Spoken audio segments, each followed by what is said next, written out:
প্রচেষ্টা চ্যানেলে সবাইকে স্বাগত।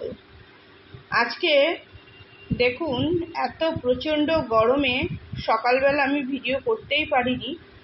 আজকে বিকেলবেলা আমার ছাদ বাগানটা কেমন আছে এবং কেমন থাকে আমার ছাদ বাগান, সেটাই আপনাদের সঙ্গে শেয়ার করব।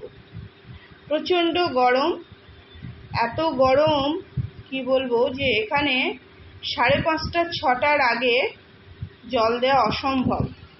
কারণ জল দিলে পুরো গাছের মাটিগুলো ভিজে কেমন একটা ভ্যাপসা গন্ধ বেরোয়, যেটা রোদ থাকতে থাকতে জল দেওয়া যায় না। সেই জন্য গরমে একটা সমস্যা হচ্ছে, আপনি চাইলেই বিকেলবেলা কিন্তু জল দিতে পারবেন না। সবাই হয়তো আমরা বলছি যে বিকেলে জল দিন, বিকেলে জল দিন, কিন্তু যার যেমন ছাদের কন্ডিশন আছে তাকে সেইভাবে চলতে হবে। এইখানে দেখাবো আমার একটা পেঁপে গাছ। এই পেঁপে গাছটা পুরো ঝিমিয়ে গেছে।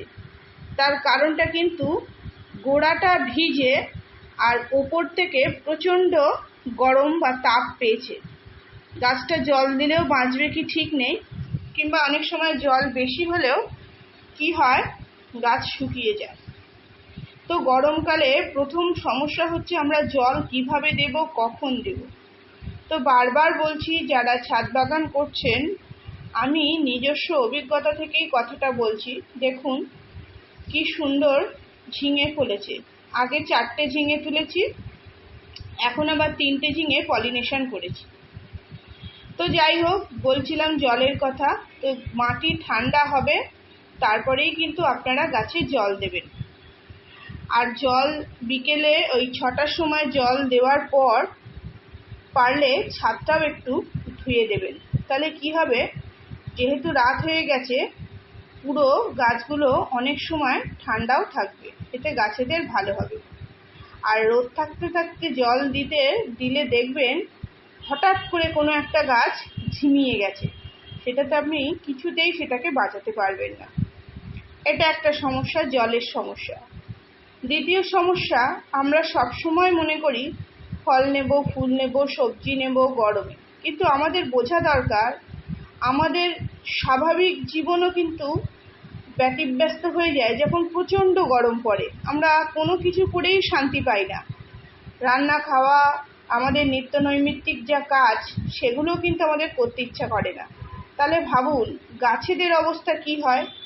এই এত প্রচণ্ড গরমে, রোদের মধ্যে তারা কি ফল ফুল দেওয়ার পরিস্থিতির মধ্যে থাকে? মোটামুটি 35 ডিগ্রি যখন তাপমাত্রা থাকে, তখন কিন্তু মোটামুটি গাছেরা গরম অনুভব করছে, গরমের গাছ ভালোই সবজি দিচ্ছে, ফুল দিচ্ছে, হয়। কিন্তু ধীরে ধীরে যখন 40 ডিগ্রি অতিক্রান্ত হয়ে যায়, তখন কি বলবো, গাছেদের অবস্থা খুব খারাপ হয়ে যায়। তো এই সময়টা, এই যে মে জুন মাসের গরম হচ্ছে মারাত্মক গরম। সেই জন্যে এই সময়টাই কিন্তু আমাদের একটু গাছেদের বুঝে শুনে যত্ন করে রাখতে হবে, নইলে দীর্ঘদিনের হঠাৎ কোনো গাছ কিন্তু মারা যেতে পারে। আর একটা জিনিস দেখুন, এইখানে গাছগুলোতে, রঙ্গন গাছগুলো ফুল এসে, কিন্তু পাতাগুলো প্রত্যেকটা সাদা সাদা মতো, এই হলুদ কেমন একটা কালার হয়ে গেছে। এটা হচ্ছে জল কম বেশি হওয়ার জন্যেও অনেক সময় কিন্তু হয়। গরমের ফুল বেল ফুল বলেছিলাম, কিছু কিছু ফুল গাছে আসে, ফুল হয়, আবার কিছুদিন থেকে থেকে পরে আবার ফুল হয়। সেই জন্য কোনো ব্যস্ত হওয়ার দরকার নেই। 15 দিন অন্তর আমরা যদি কোনো লিকুইড খাবার, বিশেষ করে বাড়িতে তৈরি সবজির খোসা, ফলের খোসা পচানো যে হালকা জল, সেটা প্রচুর পরিমাণে জলের সঙ্গে মিশিয়ে বিকেলবেলা করে পাতলা করে দিলে গাছেরা এই সময় খুবই ভালো থাকে। এটা হচ্ছে 2 নম্বর সমস্যা। তার মানে ফল ফুল নেব ঠিকই, কিন্তু খাবারটা কিন্তু এখন একটু কমিয়ে দেব। আগের ভিডিওতেও আমি বলেছি, কেন খাবার এখন এই প্রচণ্ড গরমে আমি কোনো দিনই দিইনি। আগে যখন দিতাম তখন কিন্তু অনেক সমস্যা ফেস করেছি, সেই অভিজ্ঞতা থেকেই আপনাদের বলছি। যারা বাগান করছেন তারা বুঝতে পারবেন, হঠাৎ করে কোনো গাছ হয়তো ঝিমিয়ে মারা যাবে। তাহলে জল কম বেশির জন্য হতে পারে, আবার বেশি খাবার পেলে গাছে এই গরমে সেটাও সে নিতে পারে না, ফলে গাছগুলো ক্ষতিগ্রস্ত হতে পারে। এখন শুধুই একমাত্র এদের লক্ষ্য রাখতে হবে গাছগুলো কিভাবে সুস্থ থাকে, সেই সুস্থতার দিকে আমাদের লক্ষ্য রাখতে হবে। আর একটা জিনিস, এই সময় কিন্তু দেখবেন গাছের যে কোনো জবা গাছের ফুল বলুন বা অন্য চাপা গাছের ফুল বলুন বা অন্যান্য যে কোনো গাছের ফুলই বলুন, ফুলগুলো পুরো বড় সাইজের ফুল হচ্ছে না, সাইজ অনেক ছোট হয়ে গেছে। তো তার কারণ কিন্তু প্রচণ্ড গরম। তাহলে এত প্রচণ্ড গরমেও কিন্তু ফুলের সাইজ, ফলের সাইজ সবসময় ঠিক থাকে না, সেগুলো কিন্তু ছোট হয়ে যায়। এটাও একটা সমস্যা। কিছু কিছু গাছের পাতা পুরো হলুদ হয়ে এবেলা দেখলাম সতেজ আছে, ওবেলা দেখছি সেগুলো হলুদ হয়ে চলে যাচ্ছে। তাহলে গরমে এই সমস্যাগুলো কিন্তু হতেই পারে। আর একটা জিনিস হয় রিপোর্টিংয়ের ক্ষেত্রে, কেউ যদি এখন কোনো গাছ রিপোর্ট করতে যান তাদের অবশ্যই বারণ করবে। এইখানে দেখুন, এই বেডটা আপনাদের সঙ্গে একটু শেয়ার করে দিই।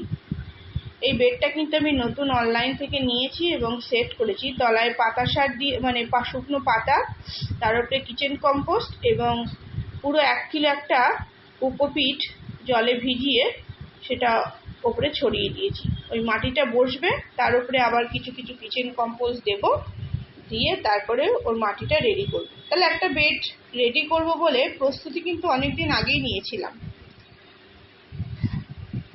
তো সমস্যার কথা বলতে বলতে আর একটা কথা বলবো, গাছগুলো রিপোর্টিংয়ের কথাটাই বলছিলাম। কিছু কিছু গাছ এখন এই রিপোর্টের ক্ষেত্রে একদমই যাবেন না।